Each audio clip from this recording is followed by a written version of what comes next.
সাপের মতো কিছু মানুষও বিষাক্ত হয়। সাপকে দূর থেকে চেনা গেলেও বিষাক্ত মানুষকে দূর থেকে কখনোই চেনা যায় না। আসসালামু আলাইকুম, কেমন আছেন সবাই? হাজির হলাম নতুন একটি পেইন্টিং ভিডিও নিয়ে, সাথে কিছু কথাও আপনাদের সাথে শেয়ার করব। তবে চলুন শুরু করা যাক। যারা আপনাকে নিয়ে হিংসা করে তারা আপনার অপরিচিত কেউ নয়।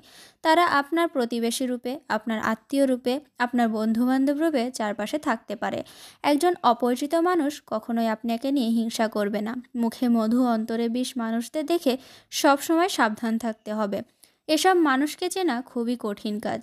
মানুষ মাত্রই প্রশংসা শুনতে ভালো লাগে। প্রশংসা পাওয়ার মতো যদি কিছু করা হয় তবে সেটা মানানসই। কিন্তু কোনো কারণ ছাড়াই যদি কাউকে আপনার প্রশংসা করতে দেখেন তবে সাবধান। এমন হলে বুঝবেন কোনো না কোনো কারণ আছে।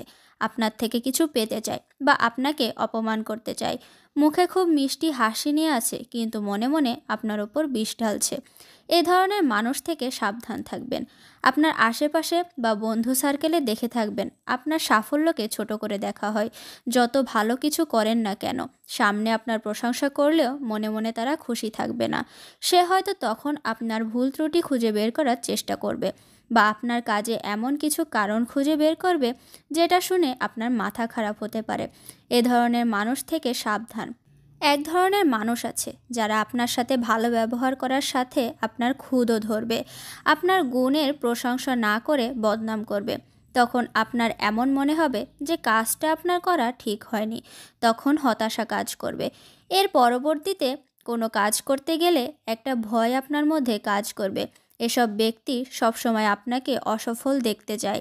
তারা কোনো কাজ না করে আপনার কাজে খুঁত বের করবে। এ ধরনের মানুষ থেকে দূরে থাকবেন। এদের কথায় কখনো কান দিবেন না। মানুষ তখনই সামনে আগাতে পারে যখন সে প্রশংসা পায়, উৎসাহ পায়। কাজ করলে ভুল তো হবেই। সেসব ভুলগুলা শুধরাতে পারলেই একজন ব্যক্তি সফল হতে পারবে। আপনার চারপাশে এমন কিছু মানুষ আছে যারা আপনার দেখাদেখি কাজ করে। সব সময় আপনাকে ছোট করে দেখানোর ধান্দায় তাদের থাকে।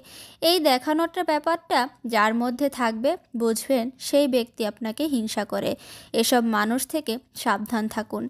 যে যতই হিংসা করুক না কেন, হিংসা বা ঈর্ষা মানুষকে সবসময় পেছনে ফেলে রাখে। তাই যে যাই বলুক না কেন, প্রতিজ্ঞা করুন সামনে এগিয়ে যাওয়ার। আপনার কাজ আপনি করে যান। যাদের নিজের কোনো পরিচয় নাই তারাই আপনাকে নিয়ে হিংসা করে। কথা বলতে বলতে আমার আজকের পেন্টিংটাও প্রায় শেষের পথে। আজকের পেইন্টিংয়ের থিমটা মিউজিক্যাল থিম। আমি গিটার এবং পিয়ানোর কিছুটা অংশ নিয়ে আজকে পেইন্টিংটা করেছি। একটু শক্ত মতো কাগজের উপরেই আমি ছবিটা এঁকেছি। আপনাদের কাছে আজকের মিউজিক থিম পেইন্টিংটা কেমন লাগলো অবশ্যই কমেন্টের মাধ্যমে জানাবেন। ভিডিওটা যদি ভালো লেগে থাকে তবে আপনাদের পরিচিতদের মাঝে শেয়ার করতে পারেন। আজকে এ পর্যন্তই, ভালো থাকবেন সবাই।